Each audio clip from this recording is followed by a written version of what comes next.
Let's talk about how nature itself and human nature respond to change. We've all experienced change. That's not disputable. But if we don't respond or we respond poorly to the change, it can mean major setbacks and even the loss of our business. This topic matters because the way that nature adopts or adapts to changes is not only fascinating, but it teaches us lessons that we can use too to develop successful business strategies, goals, and action steps, produce employee and member retention, and even increase overall productivity. My goal today is to provide some insight for handling change in a memorable way. It's my proprietary method I call the Nature Code. Many of us keep throwing the same solutions at different changes and not getting satisfying results. Yet we keep doing it. Looking at change through different lenses like nature allows us to put down our defenses and use the opportunity to look at our past habits and mindsets, to consider different perspectives. I'm kind of a country girl, so I'm going to relate that business example to farming. It's like standing in the corner of a 20-acre field and tossing out seeds from that one location, and then hoping that maybe the crops will be so good that they'll grow to fill that whole 20 acres. That farmer is counting on a good crop to support his family during the entire off season. Their lives depend on that growth. When things don't grow the way the farmer thinks they should, the thought process is, must be bad seeds. So the farmer does the same thing over and over and over again, year after year. Why? Because this habit is easier than making a change. And it's easier than figuring out what to do differently.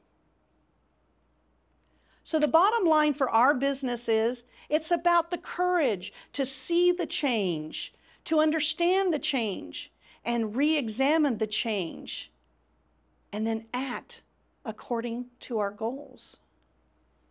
Success happens when we become more proactive, which makes us more resilient to the change. Let's look at other examples nature gives us for its survival plan by managing and dispersing seeds and how each one of these relates to our business. First, some plants have heavy seeds that drop and land where they fall, and they stay there.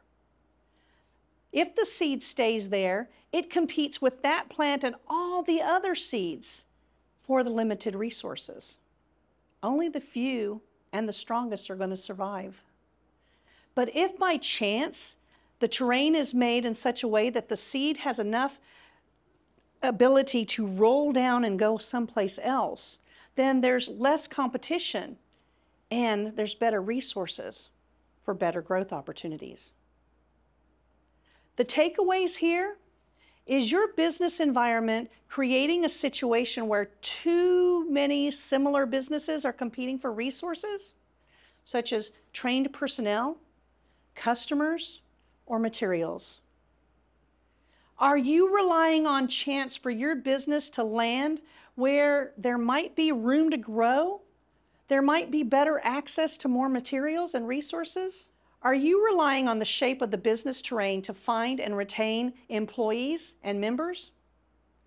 Next, let's talk about the plants that have seeds that look like parachutes or wings that help carry them on the wind over long distances. As a business, do you want your success to rely on the happenstance that the wind comes along when you need it? Or maybe you're just, you're fortunate and the wind does come along. But then you realize it's coming from the wrong direction. Plants have no control over where they are going or where they land, which exposes them to risk and uncertainty. A business does have some control over the direction it's going and whether to continue going that way or creating a strategic plan that will help move them in the direction they want to go to avoid any upcoming storms. A business should have risk management strategies to plan for change, all sorts of change, but change in direction. Businesses should be able to take calculated risks when dealing with change, not just taking risks, and there is a difference. Businesses should have contingency plans for responding to both internal and external changes. Seeds on the wind can travel over long distances geographically. Does your business have or need an expansion or diversification plan?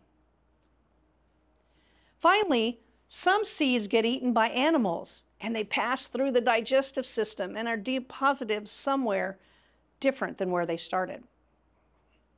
Some people call that fertilizer. Yes, at times. We all know that business can get stinky and messy along the way.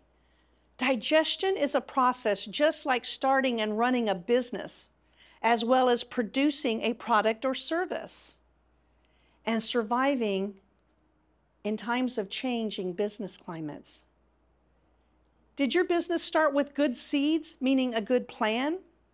Are the seeds transforming and growing along the way to adjust to long-term impacts to gain competitive advantages along the way?